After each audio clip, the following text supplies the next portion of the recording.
Selamat sore untuk kakak. Di sini saya dari Universitas Timur, Prodi Agrotek. Saya ingin memperkenalkan diri dulu. Nama saya Lestari Karangasem Bagaria.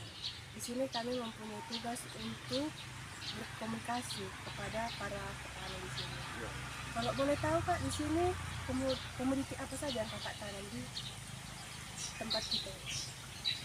Lebih baik untuk sementara yang saya budidaya ini komoditinya lombok. Lombok saja. Kalau dalam komuniti Lombok ini, bagaimana sih cara kakak bertani, mulai dari pengolahan lahannya, pemupukan, penyiangan, baru pemberantasan hama sampai ke pemanenan itu sendiri? Ya, lebih baik. Kalau saya mulai dari pengolahan. Pengolahan di sini kita menggunakan kultivator. Kultivator itu kita sewa. Setelah kita pembentukan bedeng, kita ambil pupuk dasar itu menggunakan bokasi. Setelah ambil pupuk bokasi, kita tutup mulsa. Selesai tutup mulsa, kita tarik selang tetes. Tapi selang tetes yang kita gunakan di sini bukan tetes yang asli, tapi kita menggunakan selang drip. Setelah kita tarik tetes, kita langsung masuk dengan penanaman. Setelah penanaman, lalu kita masuk di bagian perawatan. Bagian perawatan yang menjadi kendala baik di sini maupun di petani-petani lain yang selama ini kita alami itu, yang kendala yang pertama itu kalau untuk Lombok itu hama, kemudian penyakit.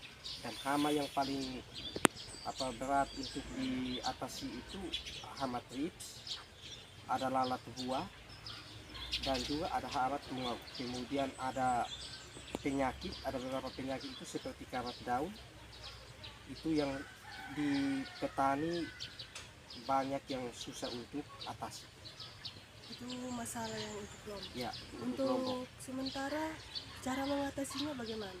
Untuk cara mengatasi, kalau untuk Lombok, kalau untuk hama sementara kita atasi, kita pakai perangkap ini yang sementara kita ada gantung, kita pakai botol itu untuk kita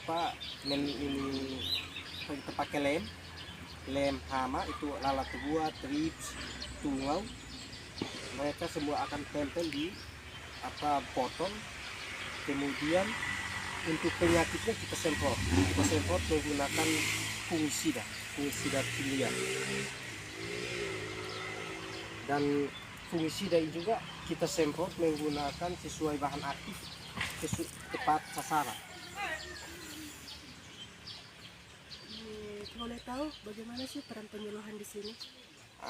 Peran penyuluhan yang selama ini saya alami di sini, kalau untuk penyuluhan dari dinas, peran penyuluhan dinas pada petani-petani baik di sini maupun di tempat lain itu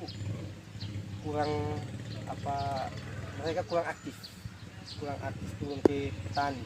Yang mereka dominannya itu turun ke dia kelompok tani, tapi petani-petani di sini mereka tidak turun. Sehingga di situ ada petani yang kendala. Contoh kendala baik itu hama, penyakit, banyak yang ada. Karena penyuluh dari dinas mereka hanya turun ke kelompok tani, tetapi terus yang menangani petani-petani individu itu kebanyakan dari kelompok penyuluh PT. Untuk itu peran penyuluh yang terjadi di PT. Ya, yang sementara ini yang selama ini kita alami. Oke, terima kasih banyak informasinya. Semoga para penyuluh ini bisa diajak kerjasama untuk para petani di sini untuk memakmurkan para petani di sini. Halo para petani milenial, kembali lagi bersama saya Lestari Karangasem Bagaria dengan MPN 11220053. Nah, pada video kali ini saya akan membahas tentang inovasi dan teknologi untuk mengatasi para masalah yang dihadapkan oleh petani. Pada video yang sebelumnya, kita sudah mendengarkan apa saja keluhan para petani cabai terhadap serangan hama dan penyakit. Nah, di sini saya ada 2 tanaman pohon cabai yang bisa teman-teman lihat. Nah, pada video sebelumnya, ternyata permasalahan yang dialami para petani itu yaitu lalat buah dan kutu daun. Lantas, bagaimana sikap saya untuk menyikapi permasalahan-permasalahan tersebut? Nah, pertama kita membahas tentang penyakitnya dulu ya, kutu daun. Teman-teman bisa lihat pada tumbuhan cabai saya juga memiliki kutu daun berwarna putih-putih seperti ini ya. Ini sudah saya semprotkan ya, saya semprotkan pakai sabun cuci piring sekali sehari, dan ini hasilnya lumayan terbukti walaupun dia masih ada seperti bintik-bintik putih seperti ini. Nah, untuk mengatasi kutu daun ini kita juga bisa memakai sticky trap yang berwarna kuning dan kita membentuk persegi panjang untuk mengatasi kutu daun ini ada. Kemudian jika di daerah saudara sekalian ada ladybug, itu mohon jangan dihilangkan karena itu menjadi salah satu musuh alami untuk mengurangi pengurangan kutu daun di tanaman cabai tersebut. Kemudian kita juga sebenarnya bisa menggunakan sabun cuci piring seperti yang saya lakukan ini ya. Pertama itu kita ini kasih 1 sendok sabun cuci piring, kemudian dilarutkan ke air, kemudian kita rajin menyiramnya. Ini saya sudah terapkan dan sudah berkurang. Tapi saya juga bisa rekomendasikan coba saudara sekalian pakai air cuka, karena saya pernah dengar orang menyiram kutu daun ini pakai air cuka dengan prosesnya itu dimana 1 sendok makan air cuka ditambah dengan 1 sendok sabun cair tambah 1 sendok soda kue dan ditambah 1 galon air. Itu kita diamkan selama 1 malam, kemudian kita semprotkan kepada tanaman cabai yang langsung ada kutu daun seperti ini. Ini seperti kutu daun ini saya bikin ini sudah perlahan menghilang menggunakan sabun cair. Yang kedua, cara saya untuk kita mengatasi lalat buah itu.